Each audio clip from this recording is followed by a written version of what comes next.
విజయవాడ పట్టణ పరిసర ప్రాంత ప్రజలకు శుభవార్త. పాల్ పృథ్వీ మినిస్ట్రీస్ సారథ్యంలో పరిశుద్ధాత్మ తైలాభిషేక స్వస్థత ఆరాధన జూన్ 6వ తేదీ ఉదయం 9 గంటలకు ఈ ఆరాధన ప్రారంభమవుతుంది. స్థలం Mary Stella indoor stadium, Benz circle దగ్గర, పంటకాలవ రోడ్, విజయవాడ. ఈ ఆరాధనలో ఇప్పటికీ అనేక మంది ప్రజలు పాల్గొని దేవుని గొప్ప గొప్ప కార్యాలు పొందుకున్నారు, స్వస్థతలు పొందుకున్నారు. గర్భఫలములు లేని వారు గర్భఫలములు పొందుకున్నారు. శాంతి సమాధానము లేక బాధపడుతున్న వారు శాంతి సమాధానముతో నింపబడుతున్నారు. చీకటాత్మలతోనూ రోగములతో పీడించబడుతున్న అనేక మంది వ్యక్తులు ఈ ఆరాధనలో పాల్గొని అద్భుతాలు పొందుకున్నారు. మరి మీరెందుకు ఆలస్యం చేస్తున్నారు? రండి, జూన్ 6వ తేదీ ఉదయం 9 గంటలకు అద్భుతాలు పొందుకున్నట్టు కొరకు మిమ్మల్ని ఆహ్వానిస్తున్నాం. ఖమ్మం మరియు పరిసర ప్రాంత ప్రజలకు శుభవార్త. కల్వరి మార్గం పాల్ పృథ్వీ మినిస్ట్రీస్ వారు నిర్వహించు పరిశుద్ధాత్మ తైలాభిషేక ఆరాధన ఖమ్మం పట్టణంలో ప్రతి నెల 2వ మంగళవారం జరుగుతుంది.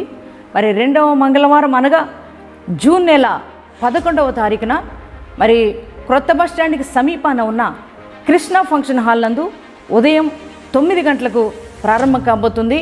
ప్రతి నెల జరిగే ఈ పరిశుద్ధాత్మ తైలాభిషేక ఆరాధనలో వేలాది మంది ప్రజలు పాల్గొని అనేక మంది అద్భుతాలు పొందుకుంటున్నారు. రోగులు స్వస్థపరచబడుతున్నారు. బంధకాల్లో ఉన్నవారు విడుదల పొందుకుంటున్నారు. గర్భఫలం లేని ప్రజలు గర్భఫలాలు పొందుకుంటున్నారు. అనేక మంది దేవుని యొక్క వాక్యము ద్వారా వారి జీవితాలను మార్చుకుంటున్నారు. పరిశుద్ధాత్మ అభిషేకం కొరకు ఆశతో వచ్చిన వారు పరిశుద్ధాత్మ అభిషేకం పొందుకుంటున్నారు. పరిశుద్ధాత్మ దేవుడు పరిశుద్ధాత్మ తైలాభిషేక ఆరాధనలు కదులుతూ బలమైన కార్యాలు జరిగిస్తున్నారు. ఆనాడు ఆది అపోస్తల కాలంలో జరిగించిన పరిశుద్ధాత్మ కార్యాలు ఈ యొక్క భూమి మీద పరిశుద్ధాత్మ దేవుడు పరిశుద్ధాత్మ తైలాభిషేక ఆరాధనలు జరిగిస్తున్నారు. కనుక మీరందరూ కూడా కుటుంబాల సమేతంగా ఈ ఆరాధనలో పాల్గొనండి, దైవ దీవెనలు పొందండి. దేవుడు మిమ్మల్ని దీవించునుగాక.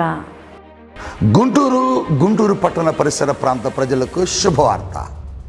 పాల్ పృథ్వీ మినిస్ట్రీస్ సారథ్యంలో ప్రతి నెల 3వ మంగళవారం ఉదయం 9 గంటలకు పరిశుద్ధాత్మ తైలాభిషేక స్వస్థత ఆరాధన జరుగుతుంది. జూన్ 18వ తేదీ ఉదయం 9 గంటలకు ఈ ఆరాధన ప్రారంభమవుతుంది. స్థలం లోదరన్ ప్రేయర్ హాల్, 3 బొమ్మల సెంటర్, కన్నవారి తోట, గుంటూరు. ఈ ఆరాధనలో వేలాది మందిగా తరలిరండి, దేవుని కార్యాలు పొందుకోండి. శాంతి సమాధానం లేక బాధపడుతున్నావా? అనారోగ్య సమస్యలతో బాధపడుతున్నావా? గర్భఫలము లేక అనేక మంది చేత నిందించబడుతున్నావా? అప్పుల సమస్యలో కూరుకుపోయి ఏం చేయాలో అర్థం కాక గజిబిజైపోతున్నావా? రండి, పాల్గొనండి. యేసయ్య చేసే అద్భుతాలు మీరు పొందుకోండి. విశాఖపట్నం మరియు పరిసర ప్రాంత ప్రజలకు గొప్ప శుభవార్త. కల్వరి మార్గం పాల్ పృథ్వీ మినిస్ట్రీస్ వారు నిర్వహించు పరిశుద్ధాత్మ తైలాభిషేక స్వస్థత ఆరాధన మన వైజాగ్ పట్టణంలో పరిశుద్ధాత్మ దేవుడు చేత నిర్వహించబడుతుంది. దేవుని బిడ్డలారా, ప్రతి నెల 4వ మంగళవారం అనగా ఈ జూన్ మాసంలో 25వ తారీఖున వైజాగ్ పట్టణంలో ఉన్న సుబ్బలక్ష్మి కళ్యాణ మండపం నందు 25వ తారీఖు ఉదయం 9 గంటలకు ప్రారంభం కాబోతుంది. ఈ పరిశుద్ధాత్మ తైలాభిషేక స్వస్థత ఆరాధనలో ఇప్పటి వరకు వేలాది మందిగా ప్రజలు పాల్గొని అనేక మంది దీవించబడుతున్నారు, ఆశీర్వదించబడుతున్నారు. రోగులు స్వస్థపరచబడుతున్నారు. బంధకాల్లో ఉన్న వారికి విడుదల కలుగుతుంది. అనేక మంది గర్భఫలం లేని బిడ్డలు గర్భఫలం పొందుకుంటున్నారు. దేవాది దేవుడు అందించే వాక్యము ద్వారా అనేక మంది జీవితాలు మార్చుకుంటున్నారు. పరిశుద్ధాత్మ దేవుని చేత అభిషేకించబడుతున్నారు అనేక మంది. దేవుని బిడ్డలారా, రోగులుగా ఉన్నారా? బలహీనులుగా ఉన్నారా? బంధకాల్లో ఉన్నారా? అలాగే ఆర్థిక పోరాటాల్లో ఉన్నారా? అనేక సమస్యలతో అల్లాడిపోతున్నారా? జీవిత గమ్యం ఏమిటో ఎరుగక కృంగిపోతున్నారా? అయితే విశాఖపట్నం నందు జరిగే పరిశుద్ధాత్మ తైలాభిషేక స్వస్థత ఆరాధన జూన్ 25వ తారీఖున జరగబోతున్న ఈ ఆరాధనలో మీరందరూ పాల్గొనండి, దైవ దీవెనలు పొందండి. దేవాది దేవుడు మిమ్మల్ని అందరినీ దీవించునుగాక. ఆమేన్.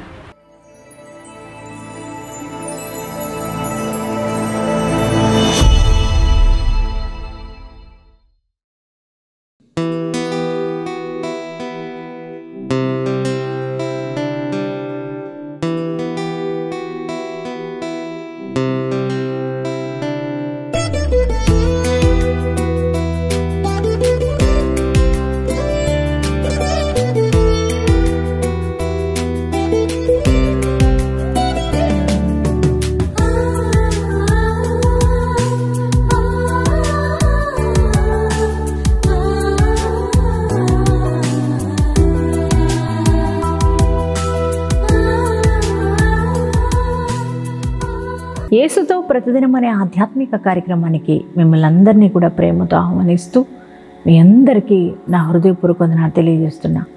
దేవుని పిల్లలారా, లేచి ఉన్నారు కదా, ప్రార్థించి దేవుని యొక్క వాక్యాన్ని చదివి ఉన్నారు కదా. మరి ప్రతి దినం దేవుని యొక్క వాక్యాన్ని చదివి ప్రార్థించి ఆ దినాన్ని మనం ప్రారంభించినప్పుడు మరి దేవుని యొక్క సన్నిధి మనతో ఉంటుంది. అంత మాత్రమే కాదు, మరి మన హృదయాలు నెమ్మదితో నింపబడుతూ ఉంటాయి.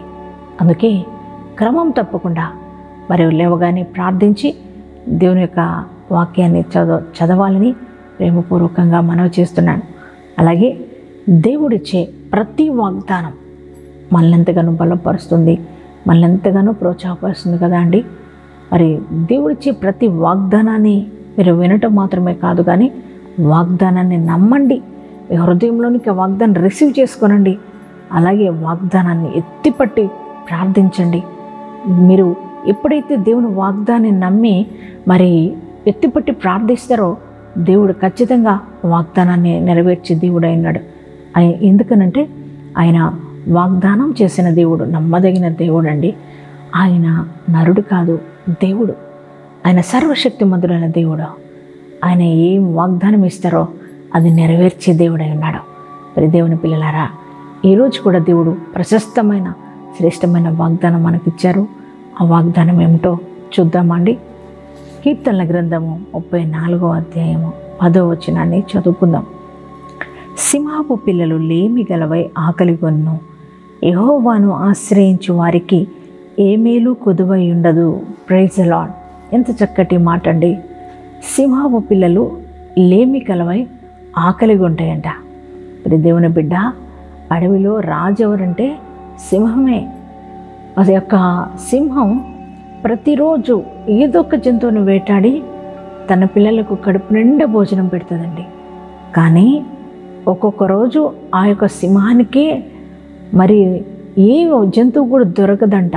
తన పిల్లలు మరి ఒక్కొక్క రోజు పస్తులు ఉంటాయంట. కానీ నీ దేవుడు మాట్లాడుతున్నారు, సింహపు పిల్లలు ఏమి గలవై ఆకలికి ఉంటాయి, కానీ నన్ను ఆశ్రయించే వారికి ఏ మేలు కొదువై ఉండదని దేవుడు మాట్లాడుతున్నారండి. మరి దేవుని పిల్లలారా, నిజమండి, ఆయనను ఆశ్రయించే వారి యొక్క జీవితాల్లో ఏ కొదువ దేవుడు చేయడండి. ఎందుకంటే మరి ఆయన మనల్ని స్వరక్తం ఇచ్చి సంపాదించుకున్నాడు కదా. ఆయన సర్వ సృష్టికర్త అయిన దేవుడు కదా మనం ఆరాధిస్తున్న యేసయ్య. ఆయనలో సమస్తము ఉన్నాయండి. ఆయనలో లేమి లేదు, ఆయనలో సమృద్ధి ఉంది. ఆయన తన పిల్లలకు సమృద్ధిగా ఇచ్చే దేవుడై ఉన్నాడు. ఏది కూడా కొదువ చేయడు. ఆయనను ఆశ్రయించిన వారికి సమస్తాన్ని ఇవ్వగలిగిన దేవుడు మనం ఆరాధిస్తున్న యేసయ్య.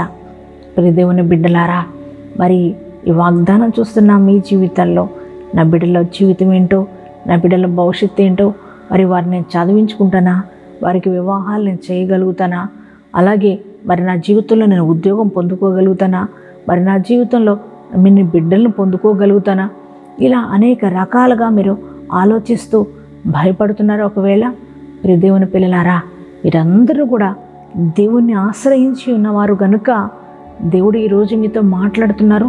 మీకు ఏ మేలు కొదువై ఉండదని దేవుడు మాట్లాడుతున్నారు. మీ ఉద్యోగ విషయాల్లో, మీ యొక్క వివాహ విషయాల్లో, అలాగే మీ యొక్క వ్యాపార విషయాల్లో, అలాగే మీ యొక్క జీవితంలో ఏది కూడా, మీ కుటుంబ విషయాల్లో కావచ్చు, మీ సేవా జీవితంలో కావచ్చు, ఏది కూడా మరి కొదువ దేవుడు చేసే దేవుడు కాదండి. ఆయన సమృద్ధిని ఇస్తాడు. శారీరకంగా, ఆత్మీయంగా, మానసికంగా నీకు ఏది కావాలో సమస్తము దేవుడు నీకు అనుగ్రహించే దేవుడై ఉన్నాడు. రే దేవుని పిల్లలారా, కుటుంబపరంగా, ఆర్థికంగా, వ్యక్తిగతంగా, అలాగే సామాజికంగా అనేక రకాల నీకు అన్నీ కూడా సమృద్ధిని దేవుడు నీకు ఇచ్చే దేవుడై ఉన్నాడు. రే దేవుని బిడ్డలారా, భయపడకండి, కృంగిపోకండి. ఆయన్ని ఆశ్రయించిన ప్రతి ఒక్కరిని కూడా దేవుడు సమృద్ధితో నింపే దేవుడై ఉన్నాడు. చూడండి, ఇశ్రాయేలు ప్రజలకు మరి దేవుడు ఏ కొదువ చేయలేదు కదండి. ఆయనను ఆశ్రయించారు ఇశ్రాయేలు ప్రజలు, ఆయన బిడ్డలు మరి ఇశ్రాయేలు ప్రజలు. అందుకే వారికి 40 సంవత్సరాలు కూడా ఆ అరణ్య యాత్రలో ఏ కొదువ చేయలేదు కదా. వారికి సమృద్ధినిచ్చి, సమృద్ధి అయిన వారి జీవితాన్ని వారికి అనుగ్రహించి, అన్నిటినీ సమృద్ధిగా వారికి అనుగ్రహించి నడిపించి ఉన్నారు కదా. వారిని నడిపించిన దేవుడు ఇప్పటికీ కూడా సజీవుడుగానే ఉన్నాడు. ఆయన ఈరోజు ఈ ఉదయకాలం నీతో మాట్లాడుతున్నారు. నా జీవితం ఏంటి, నా భవిష్యత్తు ఏంటి, నా బిడ్డల భవిష్యత్తు ఏంటి అని ఆలోచిస్తున్నావు కదా. దేవుడు నీతో మాట్లాడుతున్నారు. నేను నీకేది కొదువు చేయను, నేను నీకు సమృద్ధిని ఇస్తానని దేవుడు మీతో మాట్లాడుతున్నారు. మరి ఈ వాగ్దానాన్ని నమ్ముతున్నారా? మీరు నమ్మినట్లయితే, మీ హృదయంలోనికి ఈ వాగ్దానాన్ని రిసీవ్ చేసుకున్నట్లయితే, మరి దేవాది దేవుడు ఈ వాగ్దానాన్ని మీ జీవితంలో నెరవేర్చునుగాక. ప్రార్థన చేసుకుందామా అందరూ? పరిశుద్ధుడా, మహోన్నతుడ, వందనాలు దేవా. ఈ ఉదయకాలం మీరు ఇచ్చిన చక్కటి వాగ్దానాన్ని బట్టి నీకు వందనాలు తండ్రి. నాయనా, సింహపు పిల్లలు లేమి గలవై ఆకలి కొనను కానీ యెహోవాను ఆశ్రయించిన వారికి ఏ మేలు కొదువై ఉండదని వాగ్దానం ఇచ్చినందుకు వందనాలు. ఈ వాగ్దానం ఎంతమంది బిడ్డలు ఈ ఉదయకాలం వారు రిసీవ్ చేసుకున్నారో వారందరి జీవితాల్లో ఈ వాగ్దానం నెరవేర్చబడును గాక. ప్రియ తండ్రి, నాయన యేసయ్యా, వారి వారి కుటుంబాలకు వ్యక్తిగతంగా, కుటుంబ పరంగా, వ్యాపార పరంగా, అయ్యా ఉద్యోగపరంగా, నా తండ్రి నాయన అయ్యా సేవాపరంగా వారికి ఎటువంటి అవసరతలు ఉన్నాయో తండ్రి, వారి ప్రతి అవసరత మీరు తీర్చండి నాయనా.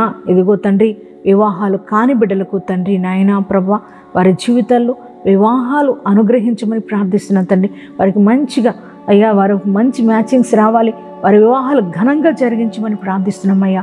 బిడ్డలు లేని వారికి బిడ్డలను దయచేయండి అయ్యా. ఉద్యోగాలు లేని వారికి ఉద్యోగాలు దయచేయమని ప్రార్థిస్తున్నానయ్యా. సొంత గృహాలు లేక బాధపడుతున్న వారికి సొంత గృహాలు దయచేయమని ప్రార్థిస్తున్నాం ప్రభా. అయా అలాగే తండ్రి, చెదరిపోయిన కుటుంబాలు ఉంటే వారి కుటుంబాలు కట్టమని ప్రార్థిస్తున్నాం తండ్రి నాయన. అలాగే ప్రభా నా తండ్రి, బలహీనను బలపరచండి, రోగులకు స్వస్థత దయచేయమని ప్రార్థన చేస్తున్నాం ప్రభా నా తండ్రి. కోర్టు కేసులో నీ పిల్లలకు న్యాయం జరిగించయ్యా. అలాగే ప్రభా, భూ వివాదాలన్నీ పరిష్కరించమని ప్రార్థిస్తున్నాం ప్రభా. దేవానికి స్తోత్రాలు చెల్లిస్తున్నాం ప్రభా. రక్షణ లేని వారికి రక్షణ, మారు మనసు లేని వారికి మారు మనసు దయచేయండి ప్రభా. అలాగే తండ్రి నాయన, ఈరోజు మ్యారేజ్ డేస్, బర్త్డేస్ చేసుకుంటున్న వారిని ప్రతి ఒక్కరిని ప్రత్యేకంగా దీవించండి, ఆశీర్వదించండి.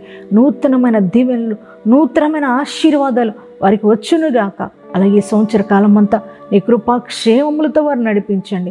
అలాగే నీ యొక్క దినమంతా అయ్యా నీ యొక్క ప్రశస్తమైన సన్నిధి మా అందరితో ఉంచి నడిపించమని యేసు నామములో ప్రార్థన చేస్తున్నాం తండ్రి, ఆమేన్. ఎంతమంది ఈ వాగ్దానాన్ని మీ యొక్క జీవితంలోకి రిసీవ్ చేసుకున్నారో దేవుని పిల్లలారా, ప్రతి వారి జీవితంలో దేవుడు మరి ఈ వాగ్దానాన్ని నెరవేర్చబోతున్నారు. అలాగే ఈ వాగ్దానం చూస్తున్న ప్రతి ఒక్కరూ మరి మా యొక్క ఈ వాగ్దానాన్ని లైక్ చేయండి, షేర్ చేయవలసిందిగా ప్రేమపూర్వకంగా మనవి చేస్తున్న దేవుడు మిమ్మల్ని నిండుగా దీవించునుగాక. ఆమేన్.